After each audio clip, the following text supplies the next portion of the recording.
uh, Radley did seem to go possibly as high as 20 to 25% in attributing the decline in crime to more aggressive policing and incarceration. That 20 to 25%, hopefully, Radley, step in, you did quote that, I believe. Rafael, could you pick your number? Do you think that's about right, or that's too low? It's 25%, to be clear, just for incarceration. That does not include the role of policing, right?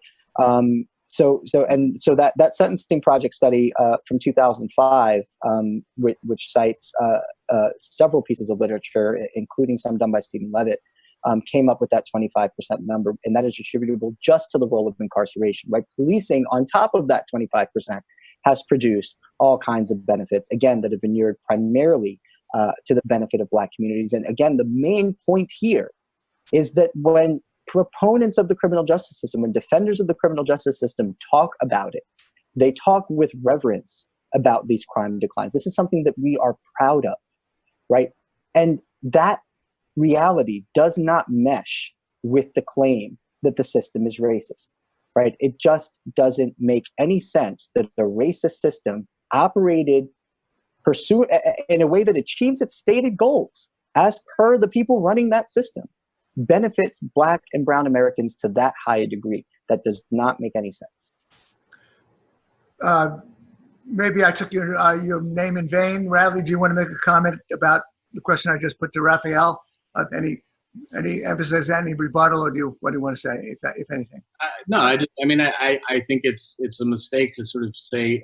I mean, if the system benefited Black people by reducing the homicide rate in Black communities, it also sowed a lot of misery and despair by creating entire generations in the Black community of people who were incarcerated or had a parent or family member incarcerated who have a criminal record or have an arrest record. The over policing it is and mass incarceration have had a monumental effect on minority communities, particularly Black communities in the U.S. And to say that maybe 20, 25%, which it's a very difficult number to measure, of the crime drop may have been attributed to that. I think we have to factor in the harm that was done by those policies as well.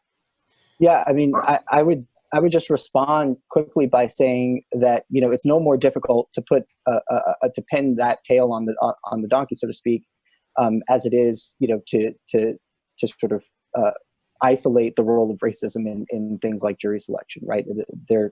Econometrics is an art, so the idea that we can just sort of say, well, that's too hard to do, but these you should believe is a little uneven. But I also want to respond to this claim that incarceration is harming families, because it is a valid argument if you buy it. The problem is that the evidence doesn't jibe with this, right?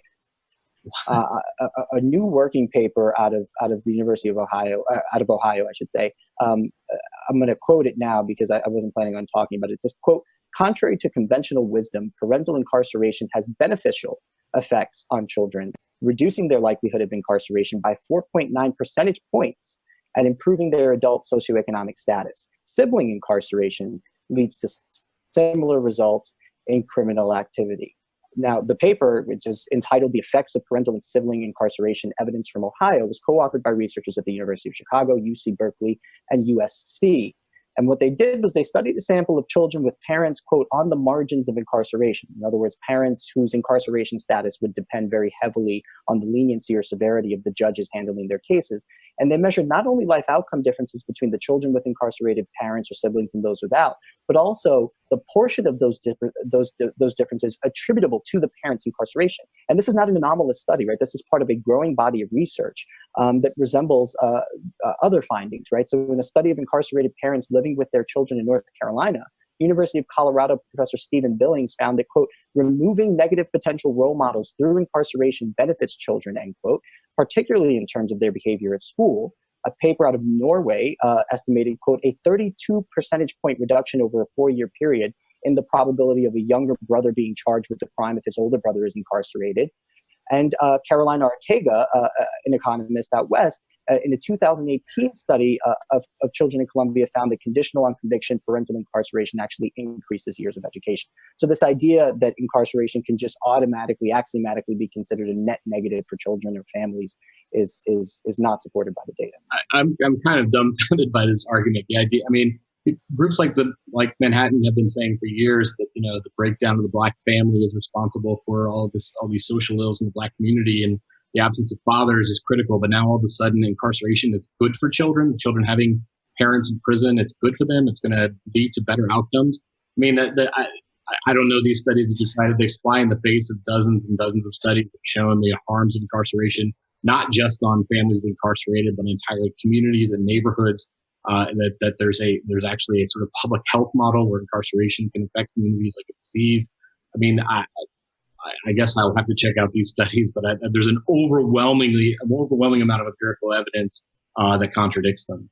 So again, there's an overwhelming body of evidence that shows that incarceration does harm children. The question is whether it harms them on net, right? As compared to what? Now, whether a parent's presence in a child's life is beneficial will depend very heavily on whether that parent engages in high levels of antisocial behavior, right? This is a term that researchers have been looking into for about 40 years in the psychological and sociological literature, right? And when people, you know, fail to conform to social norms, when they act deceitfully, impulsively, with reckless disregard for others, right? The literature on the intergenerational transmission of antisocial behavior is actually pretty robust. And what it suggests is that the presence of parents who engage in such behavior may actually be even worse for a child than the absence of a pro-social parent, right? So I'm going to quote another study published in the Journal of Abnormal Child Psychology, which found, quote, fathers' antisocial behaviors predicted growth in children's externalizing and internalizing behavior problems with links stronger among resident father families, right?